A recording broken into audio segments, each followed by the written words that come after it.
ఉంటుంది. ఒక ఇంట్లో మనిషి చచ్చిపోయినప్పుడు బాధ ఉంటుంది. దాన్ని అడ్డం పెట్టుకొని ప్రతిసారి కథలు చెప్పుకుంటే పోతే ఎట్లాగా? ఇప్పుడు నేను ధైర్యంగా ఉంటేనే కదా కార్యకర్త ధైర్యంగా ఉండేది. మాట్లాడాల్సింది కాబట్టి మాట్లాడాను. ఎన్నాళ్ళు అట్లాంటివి జరగలేదు కాబట్టి నేను మాట్లాడలేదు. ఎందుకయ్యా అర్థం కావట్లేదు? ఆ రౌడీ ఏదంతా వచ్చామని ఇప్పుడు వరకు చెప్పుకున్నది అదే. ఓపెన్ గా డబ్బులు పంచారు కదా, ఓపెన్ గా అందరూ డబ్బులు పట్టిస్తే కూడా పట్టుకోలేదు కదా. మళ్ళీ కోసం వేస్తే ఎట్లాగా? ఎమ్మెల్యే గారు కేసీఆర్ గారు ప్రచారానికి రావడం వల్ల మొత్తం అట్లా ఏమీ లేదు.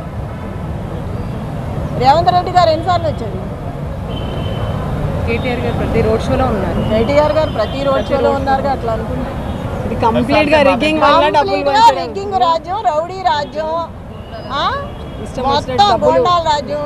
ఇంకా చెప్పేది ఏముంది? అంతా మీరు చూస్తాం. మళ్ళీ అట్లా క్వశ్చన్ చేస్తే అట్లాగా అన్నీ తెలిసిన వాళ్ళు మీరు కూడా మళ్ళీ ప్రశ్నిస్తారా జరిగిందంతా చూసి?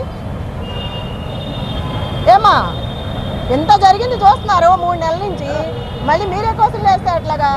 ఇప్పుడు కూడా మీకు తెలుసు ఏ న్యాయమో అన్యాయమో. స్టేట్ చూసి क्या लगता है मैडम, मागंटी गोपीनाथ 10 साल से थे, तो मागंटी गोपीनाथ के फेस पर वोटिंग हुई थी, अब तक 10 साल भी या फिर अगरचे चेहरा बदल गया है, तो बीआरएस जो सिंपैथी वोट थे, ऐसा कहा जा रहा था सिंपैथी वोट मिलेंगे, कहाँ पे चूक हुई है बीआरएस की? వాళ్ళు సింపతి చూపిస్తే రేపు ఇంట్లోకి వెళ్ళి నడుములు ఎరగొడతాడు.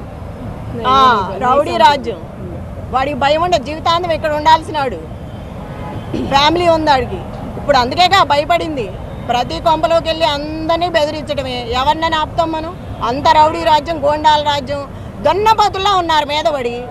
మరి భయం ఉండదా మనుషులకి? ప్రజలకు భయం ఉండదా? ఆ రోజు వాళ్ళ గోపన్న ఉన్నాడు కాబట్టి ఎవడు రా అని నిలబడబట్టి అందరు పారిపోయారు. ఆయన లేడు కాబట్టి ఒక్కొక్కళ్ళ కలుగుల్లో నుంచి బయటకు వచ్చారు. एमआईएम पार्टी कांग्रेस पार्टी के सपोर्ट से क्या कुछ ये जीत हुई है मैडम? నమస్తే.